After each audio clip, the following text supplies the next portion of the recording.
जय श्री राम। श्री बाबा सीताराम जी महाराज की असीम अनुकंपा से आज फिर से प्रस्तुत हैं मकर राशि का राशिफल लेके। मकर राशि के जो स्वामी हैं वो शनिदेव हैं। सर्वप्रथम गुरु वंदन कर हम आगे बढ़ते हैं। गुरु ब्रह्मा गुरु विष्णु गुरुदेवो महेश्वर गुरु साक्षात परब्रह्म तस्मै श्री गुरुवे नमः। वक्रतुंड महाकाय सूर्यकोटि संप्रभं निर्विघ्नं कुरु मे देव सर्वकार्येषु सर्वदा।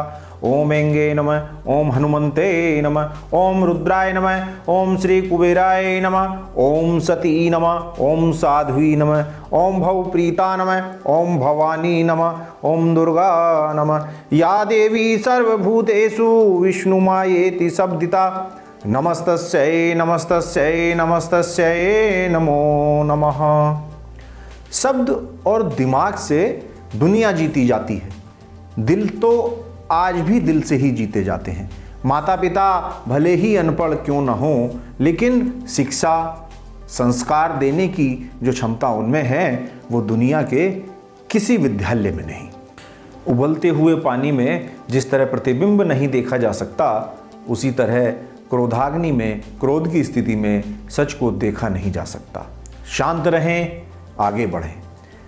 मकर राशि में जनवरी माह में आमदनी के साथ साथ खर्च तेज रहेगा, अर्थात खर्चे में वृद्धि होगी।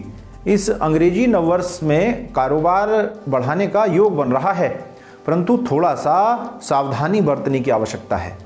कारोबारी हो चाहे रोजगार वाले हों, तरक्की में मग्न ना रहें, अर्थात जो उनको रोजगार में और कारोबार में जो तरक्की मिली है उसमें बिल्कुल खोए ना रहें।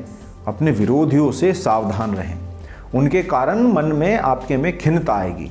आवश्यकता से अधिक किसी पर यकीन करना आपके लिए अनुकूल नहीं है। यात्रा में आवागमन में थोड़ा सा सावधान रहने की आवश्यकता है, सतर्क रहने की आवश्यकता है, क्योंकि किसी वाहन से कष्ट योग जनवरी माह में दिख रहा है। लेकिन प्रतियोगिता में सफलता के लिए आपको बहुत कड़ा प्रयत्न करना पड़ेगा। शनिदेव का पूजन करें। इस माह में सुख और दुख दोनों के बराबर के योग हैं, और एक विशेष आपके लिए है कि आप मानसिक चिंतन ज़्यादा ना करें। पारिवारिक वाद विवाद से बचें।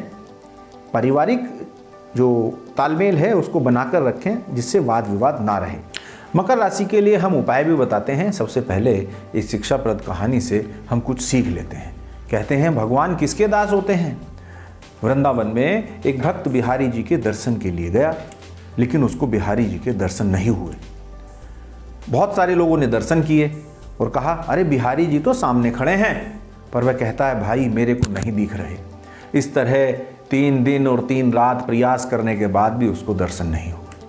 उस भक्त ने सोचा अरे मैं तो बड़ा आदमी पापी हूँ, इसलिए दर्शन नहीं हुए, अतः मुझे यमुना जी में डूब मरना चाहिए।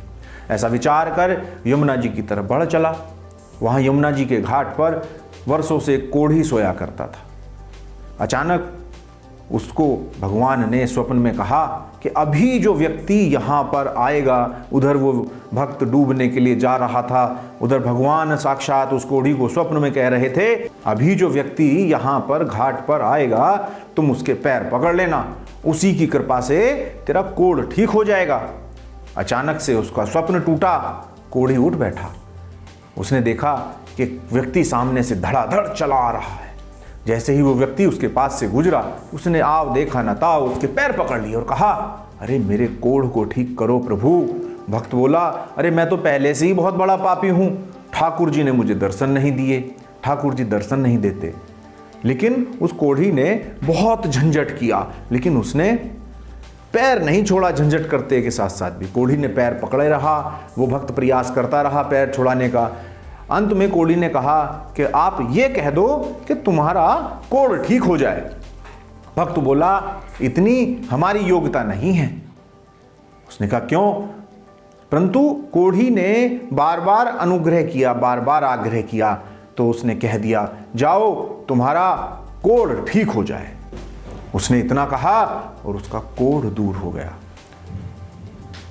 तब उसने स्वप्न वाली बात बताई, प्रभु ने मुझे ऐसा करने को कहा था। यह सुनकर भक्त ने सोचा आज नहीं मरूंगा, और यह सोचने के बाद वो पीछे की तरफ लौटा तो देखा उसको ठाकुर जी के साक्षात दर्शन हो गए। उसने पूछा, प्रभु आपने पहले दर्शन क्यों नहीं दिए? अरे तुमने तो मेरे सामने सारी उम्र कुछ मांग ही नहीं रखी, मेरे से कुछ चाहा ही नहीं, अतः मैं तो मुंह दिखाने लायक ही नहीं रहा। कई वक्त क्या होता है, इंसान जब पूजा करता है तो उसके कुछ गुणधर्म ऐसे होते हैं कि कुछ स्वार्थ सामने आ जाता है, जिससे में प्रभु के सुमरन में इंसान बैठता है, पूजा करता है तो कुछ ना कुछ स्वार्थित कुछ मांग बैठता है। अब तुमने मुझसे कह दिया कि इसका कोड ठीक कर दो, अर्थात अब मैं मुंह दिखाने लायक तो हो गया कि तुमने कुछ मांगा।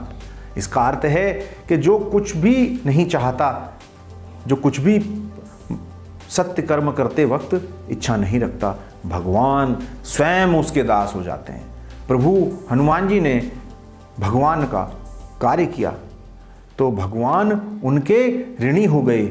सेवा करने वाला हमेशा बड़ा हो जाता है और सेवा कराने वाला छोटा हो जाता है।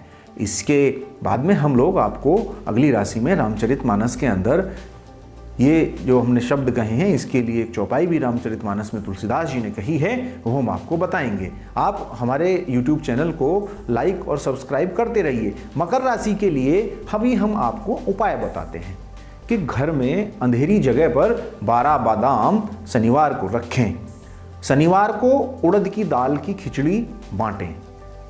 मजदूरों को, गरीबों को थोड़ा मिष्ठान खिलाएं अपनी यथाशक्ति अनुसार। ऐसा नहीं है कि आप घर में भी मिष्ठान बनाकर, लड्डू बनाकर गरीबों को, मजदूरों को खिला सकते हैं। सरसों का थोड़ा सा तेल जमीन पर गिराएं और प्रयास करें कि हनुमान चालीसा का आप नित्य पाठ करते रहें। यदि आपको हमारी ये चैनल पसंद आई हो, कृपया कर हमारे चैनल को लाइक और सब्सक्राइब करें। राशि से संबंधित जानकारी या नगों से संबंधित जानकारी के लिए आप हमारे दिए गए नंबर पर संपर्क कर सकते हैं। जय श्री राम।